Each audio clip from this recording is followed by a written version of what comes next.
बराह रास्त मनाजिर इस वक्त आपको दिखा रहे हैं। अबू धाबी के वली अहद शेख खालिद बिन मोहम्मद बिन ज़यान दौरा पाकिस्तान पर इस्लामाबाद पहुंच चुके हैं। वज़ीर आज़म शहबाज शरीफ की जानिब से उनका शायान शान इस्तकबाल किया जाएगा। अब से थोड़ी देर के बाद मनाजिर भी आपको दिखाएंगे। इस वक्त ताज़ा तरीन मनाजिर देखे जा सकते हैं। अबू धाबी के वली अहद का एक रोज़ा दौरा पाकिस्तान है। वज़ीर आज़म शहबाज शरीफ के हमरा वो मौजूद होंगे। कुछ ही देर में वज़ीर आज़म शहबाज शरीफ की जानिब से उनका शायान शान इस्तकबाल किया जाएगा। इस्लामाबाद पहुंचे हैं। मनाजिर इस वक्त आपको दिखा रहे हैं। अबू धाबी के वली अहद हैं शेख खालिद मोहम्मद बिन जायद अल नहयान, जो कि इस वक्त इस्लामाबाद पहुंच चुके हैं। अबू धाबी के वली अहद शेख खालिद बिन मोहम्मद बिन जायद अल नहयान इस्लामाबाद पहुंच चुके। एक रोज़ा दौरा पाकिस्तान है। दो तरफा उमूर पर तबादला ख्याल किया जाएगा। वज़ीर आज़म शहबाज शरीफ इनका इस्तकबाल करेंगे। अबू धाबी के वली अहद शेख खालिद बिन मोहम्मद बिन जायद अल नहयान इस्लामाबाद पहुँच चुके हैं और एक रोज़ा दौरे पाकिस्तान पर वो पाकिस्तान आए हैं। दो तरफा ताल्लुकात पर तबादला ख्याल किया जाएगा। मुख्तलिफ मुफाहमतों की याददाश्तों पर दस्तखत भी होंगे। वज़ीर आज़म शहबाज शरीफ उनका अब से कुछ देर के बाद इस्तकबाल करेंगे। अबू धाबी के वली अहद शेख खालिद बिन मोहम्मद बिन जायद अल नहयान इस्लामाबाद पहुँच चुके हैं। मनाजिर इस वक्त आपको दिखा रहे हैं। ताज़ा तरीन मनाजिर हैं जो कि इस वक्त देखे जा सकते हैं। गो के कुछ मौसम भी ख़राब नज़र आ रहा है। अब से थोड़ी देर पहले वहाँ पर बारिश भी रिपोर्ट हुई है। यही कहा जा रहा था कि सुबह के वक्त इनका तैयारा लैंड करेगा। शायद थोड़ी सी ताख़ीर है और मौसम की वजह से बताया जा रहा था कि थोड़ी सी ताख़ीर हो सकती है। और ये मनाजिर इस वक्त देखे जा सकते हैं। अबू धाबी के वली अहद का एक रोज़ा दौरा पाकिस्तान है। बात करेंगे नुमाइंदा खुसूसी सलमान आवान हमें ज्वाइन करें।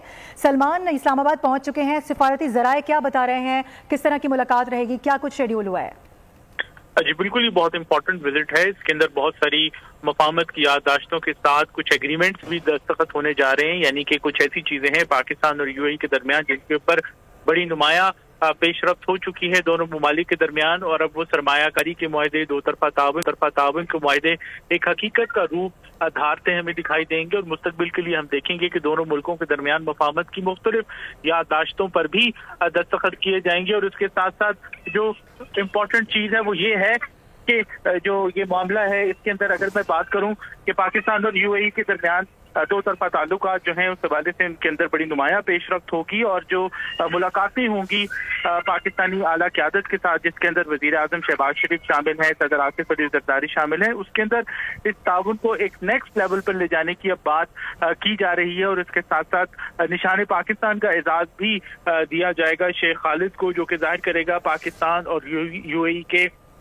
दो तरफा ताल्लुकात के दरमियान होने वाली पेशरफ्त को। और जो हम बात करते हैं कि ये ताल्लुकात अब महज रिवायती बरादराना ताल्लुकात नहीं रहे, दोनों मुल्कों के दरमियान मुश्तरका सकाफत और मजहब का एलिमेंट मौजूद है। लेकिन अब ये दुनिया जो है वो बदल चुकी है और उसी बदलती हुई दुनिया के तकाज़ों के हवाले से पाकिस्तान और यूएई के ताल्लुकात जो हैं वो भी एक ऐसी पार्टनरशिप के अंदर ढल रहे हैं जो कि मुश्तरका मफाद पर मबनी है। अब खबरें खेल के मैदान से। चैंपियंस ट्रॉफी में पाकिस्तान और बांग्लादेश का मैच बारिश के बाइस ताखीर का शिकार है। मैच का टॉस 1:30 पर होना था जो अब तक नहीं हो सका है और शहर में तेज बारिश का सिलसिला जारी है। अंपायर्स की जानिब से 2 बजे आउटफील्ड का मुआयना किया गया, लेकिन मैच के लिए ग्रीन सिग्नल नहीं मिल सका। ग्रुप ए शामिल दोनों टीमें पहले ही सेमीफाइनल की दौड़ से बाहर हो चुकी हैं। अफजाल अब्बासी हमें ज्वाइन करें, उनसे बात करेंगे। अफजाल, बताइएगा क्या बताया जा रहा है महकमा मौसमियात की जानिब से? देख के लग नहीं रहा कि बारिश रुकने वाली है। जी बिल्कुल, की जाने से कहा जा रहा है कि का अभी तक नहीं है और जो है बारिश जो है स्टेडियम में हो रही है। बारिश जो है दोबारा ढाम कवर के साथ अंपायर ने 2 बजे मुआयना करने के लिए गए जब बूंदाबांदी और बारिश रुकी और उसके बाद दोबारा से बारिश चला शुरू हो गया, जिसके बाद जो है वो रावलपिंडी स्टेडियम की पिच को दोबारा ढांप दिया गया और अंपायर का हाल मैच का फैसला नहीं कर सके कि टॉस कितने बजे तक होगा। फिलहाल अंपायर जो है वो बारिश रुकने का इंतजार कर रहे हैं, जिसके बाद जो है वो दोबारा से ग्राउंड का मुआयना किया जाएगा, क्योंकि रात भर रावलपिंडी में मूसलाधार बारिश का सिलसिला जारी रहा, जिसके बायस जो है वो ग्राउंड की आउटफील्ड जो है वो काफी ज्यादा गीली है। और इस हवाले से ताहाल अभी तक अंपायर्स फैसला नहीं कर सके कि अब टॉस कितने बजे करना है और मैच होना भी है या नहीं, या फिर मनसूख कर दिया जाए। और अब इम्कान यही जाहिर किया जा रहा है कि 4 बजे तक जो है वो दोबारा से मौसम की सूरत हाल का जायजा। बिल्कुल, एक वेस्टर्न डिस्टर्बेंस है जिसने पूरे मुल्क को लपेट में लिए रखा है। स्पेशली अगर बात करें रावलपिंडी, इस्लामाबाद, लाहौर और मुल्हिका इलाकों की, जिसकी वजह से वहाँ पर रात गए से तेज बारिश का सिलसिला जारी है। यही वजह है कि बारिश की वजह से अभी तक टॉस नहीं हो सका है। फील्ड का मुआयना किया गया लेकिन ग्रीन सिग्नल नहीं मिला। अपडेट करने के लिए बहुत शुक्रिया। खबरों के सिलसिले को आगे बढ़ाएंगे। फॉर्म 47 वाली हुकूमत की कोई हैसियत नहीं है। यहाँ आइन और कानून की बालादस्ती के लिए इकट्ठे हुए हैं। अपोजिशन लीडर उमर अयूब कहते हैं कि हम रियासत हैं, हमें कैसे रियासत के खिलाफ बात कर सकते हैं। बैरिस्टर गौहर बोले कि आवाम की आवाज़ को दबाया नहीं जा सकता।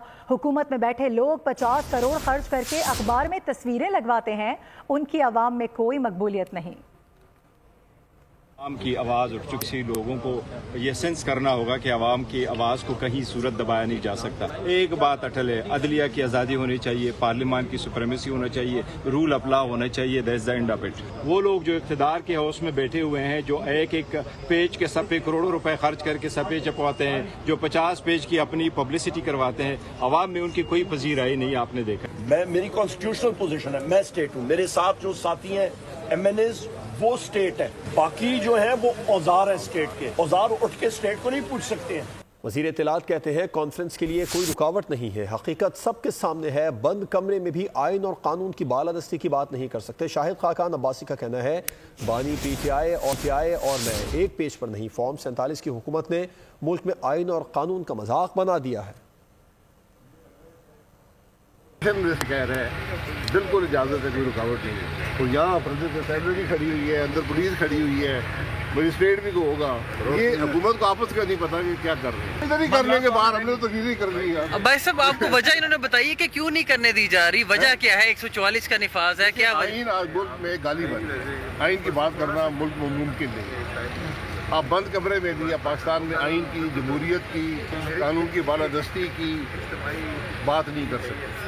ये आज हमारे मुल्क की हकीकत है। कल काम इमरान खान हमारे साथ कर रहा था, उस वक्त इनकी क्या राय थी, आज क्या राय? आज खुद हुक्मरान बैठे हैं। ये बदनसीबी है मुल्क की।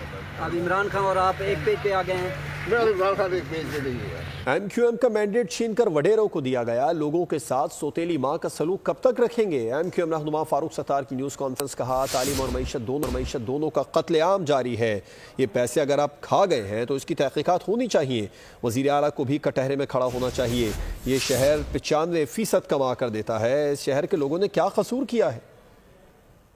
के साथ तरफ रोजगार में कत्लेआम, माछी कत्लेआम, तालीमी इदारों में कोटा सिस्टम के जरिए एक दरवाजा बंद, एक खुला हुआ था मेरिट का, तो वो MD कैट और इंटरमीडिएट बोर्ड या मैट्रिक बोर्ड ने वो दूसरा दरवाजा बंद कर दिया। ऐसा हो गया तो आग लगा देंगे, ये कर देंगे, वो कर देंगे, और फिर जिन लोगों को तरगीब दी गई वो सब के सब जेलों में पड़े हैं। प्रेस कॉन्फ्रेंस में सिंध के सीनियर वजीर का सहाफ़ी के सवाल पर जवाब। कहा कि फारूक सत्तार कम अज़ कम उनके लिए वकील तो करें जिनको वरगलाने में उनका हाथ था। वो सिर्फ नफरत की सियासत करना चाहते हैं। उनकी जमात की इस वक्त कोई वक़्त नहीं।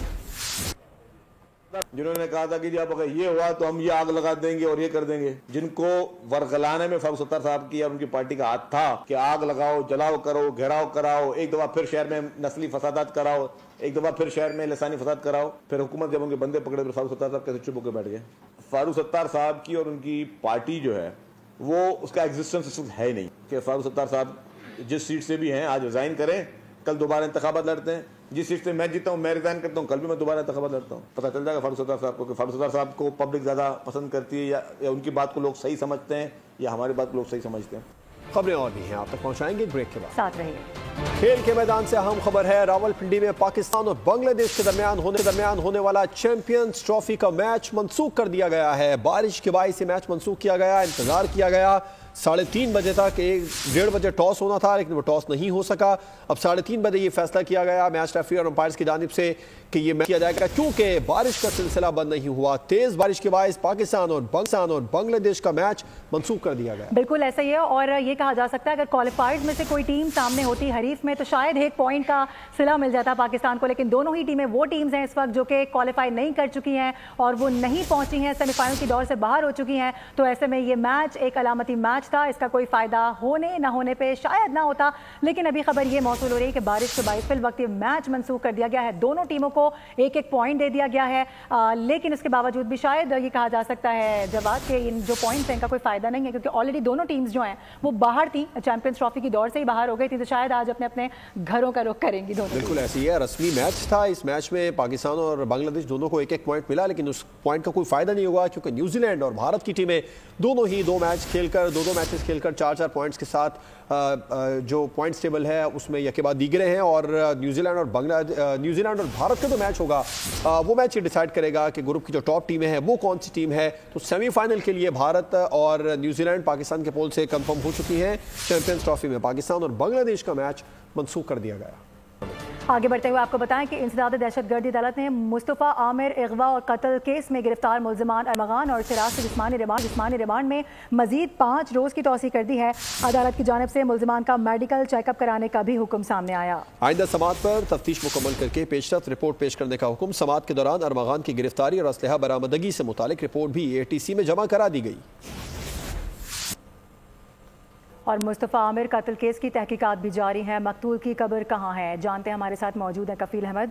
कफील बताएगा इस वक्त किस स्पॉट पर मौजूद हैं और इस हवाले से क्या बता सकते हैं। इस वक्त मरकज़ निकाह एक केस है जो कि मुस्तफ़ा जो है वो आमिर जो मर्डर केस है, बहुत ज़्यादा अहमियत के इस वक्त है। मैं उनकी कब्र पे इस वक्त मौजूद हूँ और तदफीन की गई है। इनकी जो मेरे कैमरे में ज़रा दिखाएंगे इस वक्त जो इस कब्र पे हम मौजूद भी हैं और इनकी जो है वो ईदी कब्रिस्तान में इनकी तदफीन कर दी गई थी, लेकिन अब फिर उसके बाद तमाम जो इन्वेस्टिगेशन हुई और उसके बाद ये इस वक्त जो है वो कब्र इनकी यहाँ फ़ेज़ 8 का जो कब्रिस्तान है डिफेंस में वाक़ई, और यहाँ की तदफीन जो है वो प्रश्नों की गई है। इस वक्त भी आप देख सकते हैं ये फूल और उनके साथ ये कि बुकें यहाँ पड़ा हुआ हैं। लेकिन उनकी जो फैमिली है वो इस वक्त एक इंसाफ की मुतलाशी है, क्योंकि एक जवान औलाद का इस तरह जो है वो कत्ल हो जाना और फिर उसके बाद इन केसेस को देख रहे हैं, तमाम चीज़ें हैं। यकीनन फैमिली जो है वो इस बात की मुतलाशी है कि किसी तरह उनको इंसाफ जो है वो मिल सके और ये जो कुछ वाक़या हुआ है उसके में जो लोग भी बराह रास्त मुलव्वस हैं उनको कैफर किरदार तक। कफील आपका शुक्रिया। कराची से खबर है, शार फैसल FTC बिल्डिंग के करीब तेज़ रफ्तार बस उलट गई। हादसे में मुतअद्दिद अफराद जख्मी हुए जिन्हें जिन्ना अस्पताल मुंतकिल कर दिया गया। वहाँ मौजूद लोगों का क्या कहना है? लोगों ने कहा कि ड्राइवर बस बहुत तेज़ चला रहा था। वाक़या तेज़ रफ्तारी के बाइस पेश आया। रेस्क्यू हुकाम के मुताबिक मुतअद्दिद अफराद जख्मी हुए जिन्हें अस्पताल मुंतकिल कर दिया गया।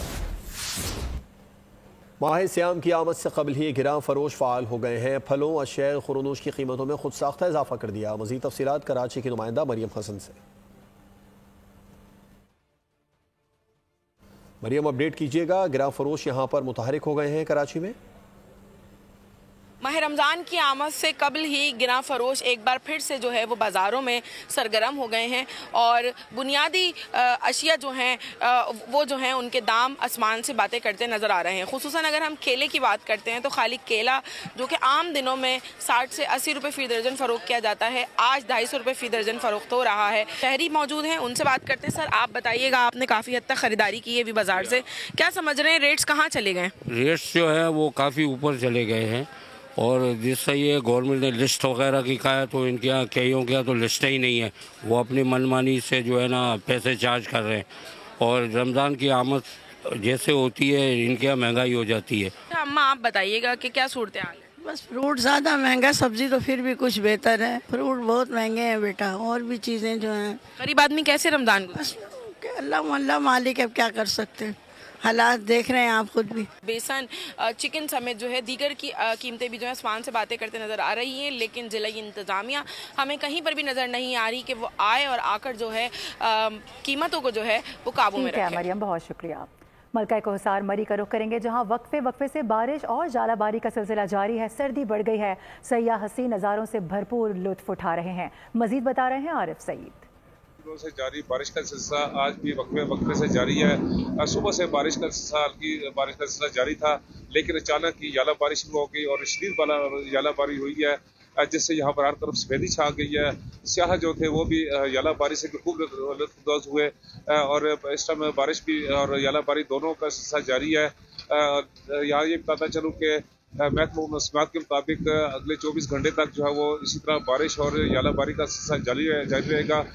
यख बस्ता हवाएं भी चल रही हैं, जिससे सर्दी शिद्दत में भी गैर मामूली इजाफा हो चुका है। इंतजामिया जो है वो इस टाइम हरकत में है और महकमा हाईवे मशीनरी जो है वो इस टाइम सड़कों से यालाबारी जो हुई है उसको हटाने। आरिफ सईद ने मरी के बारे में हमें बताया। मानसेरा और गिरदोनवा में भी बारिश और बर्फबारी का सिलसिला सुबह से जारी है। इस पर तफसीलात बताएंगे चौधरी कैसर से। बताइए कैसर।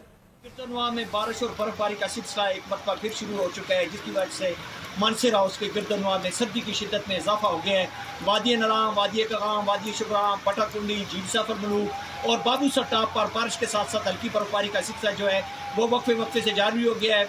बटाकुंडी, वादी नलाम, बाबूसर टॉप पर फुट से 1.5 फुट तक जो बर्फ है वो रिकॉर्ड की जा चुकी है। महकमे मौसमियात की पेशगोई के मुताबिक बारिशों और बर्फबारी का जो सिलसिला है ये कल शाम तक वक्फे से जारी रहेगा।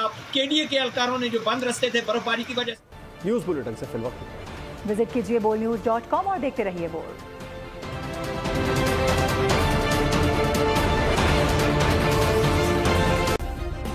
सब्सक्राइब करें और बेल दबाएं ताकि कोई खबर रह न जाए।